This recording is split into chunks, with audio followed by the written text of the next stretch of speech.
Everyone, good morning. তো এখন মোটামুটি ওই ঘড়ির কাঁটাতে বাজে 6:30। আর দেখো সমস্ত কিছু পরে আমি বেরিয়ে গেছি। কি বলতো, শীতকাল এলেই না আমার ভীষণ কষ্ট হয়।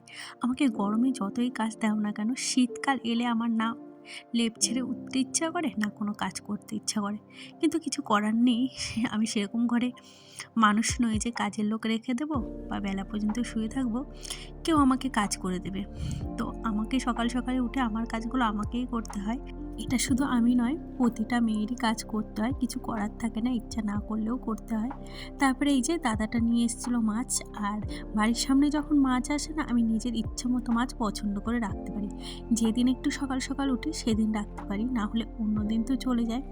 আসলে 6:30 থেকে 6:30টার মধ্যে আসে, তো আজকে 6:45 এসেছিলো। তো এর মধ্যে আমার সমস্ত কাজ কমপ্লিট হয়ে গেছে, এখন মাছ কাটতে বসেছি। তবে হ্যাঁ, ও মাছ আনলে একটা সুবিধা হয়, এই মাছ কাটাকাটির ঝামেলাটা আর থাকে না, যে এখান থেকে মাছ আনে না সেইখান থেকেই কেটে দেয়।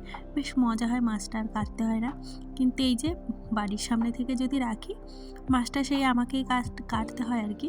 আর একটা কাজ বেড়ে যায়, তবুও কিছু কি বলো তো, মাছ আমি বিয়ের আগের থেকেই কাটি, তাই কাটতে খুব একটা অসুবিধা হয় না, আমার অভ্যাস আছে কাটার। যে আমি বলবো না যে বিয়ের আগে মহারানী হয়ে থাকতাম, টুকটাক সংসারে গুছানো গাছানো এইসব কাজগুলো মোটামুটি আমি করতাম। আমি বিয়ের আগের থেকেই না ঘর গোছাতে ভীষণ ভালোবাসি, বলতে পারে ছোটোবেলা থেকে। যাই হোক, এদিকে সমস্ত কাজ কমপ্লিট করে চলে এসেছে। আর আমার না দুধ চায়ের ভীষণ নেশা। আর এবারে বোন এসেছিলো, তো দেখছিলাম দুধ চায়ে না এলাচ দেয়, তো তাতে না মানে গন্ধটা হেবি সুন্দর লাগে। আর খেতেও বেশ চাটা অন্যরকম টেস্ট হয়। তো আরও 2-3 রকমের চা আমি শিখেছি।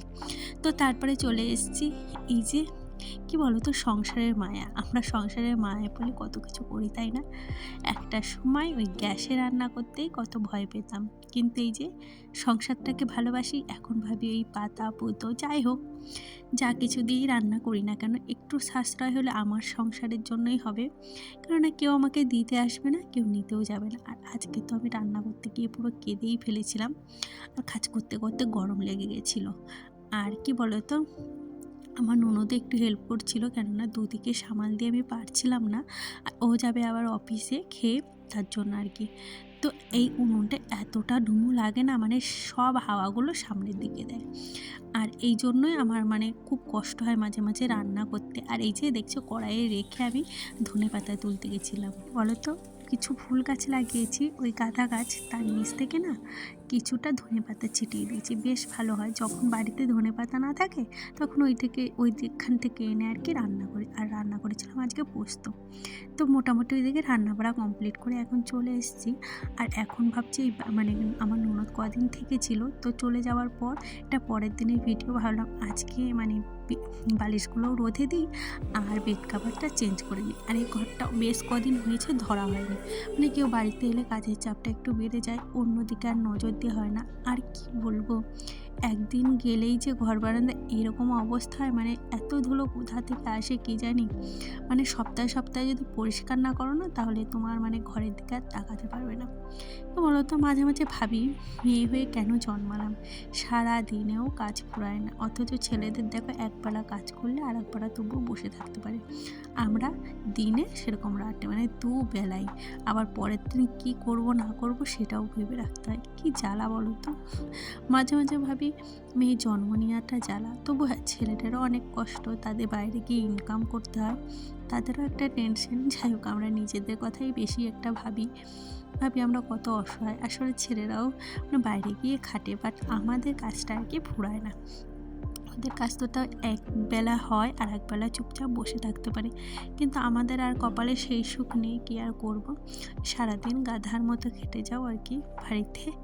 যাই হোক, এদিকে দেখো মোছামুছি যখন ভেবেছি লেগেইছে ঘরে, যতই বেলা হোক আজকে আমি মোছামুছি করবো। আর দেখেছো কতগুলো জামা কাপড় নিয়ে এসেছি, তো আমার ননদ এদিকে ভিজিয়ে দিচ্ছিলো, আর আমি এদিকে কাচছিলাম আর কি। আর আমার অনেকটা বেলা হয়ে গেছে, তার জন্য আর কি দিদি এসছে, নিচে থেকে এসছে, বলছে দাও, না হলে তোমার অনেক বেলা হয়ে যাবে, যেহেতু অনেকগুলো আজকে ভিজিয়েছি, মানে আমি ভয় পাচ্ছিলাম। আর এখন ঘড়ির কাছে অনেক বাজে, আর সমস্ত গুছিয়ে গাছিয়ে, জানোই তো সংসারের কাজ কতটা। আর একেবারে ছোট দিনের বেলা, বড় দিনের বেলা হলে সারাদিন চলে গেলেও কষ্ট হয় না।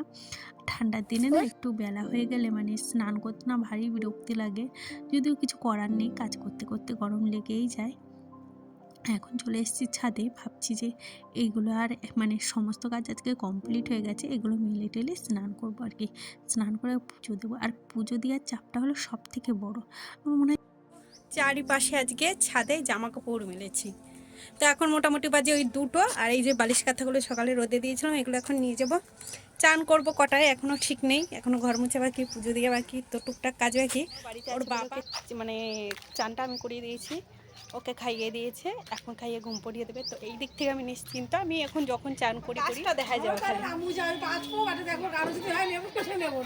হ্যালো ফ্রেন্ডস, তো আজকে ভিডিওটা এখানেই শেষ করলাম। ভিডিওটা ভালো লাগলে প্লিজ একটা লাইক, কমেন্ট আর শেয়ার করে দিই। আজকে টাটা।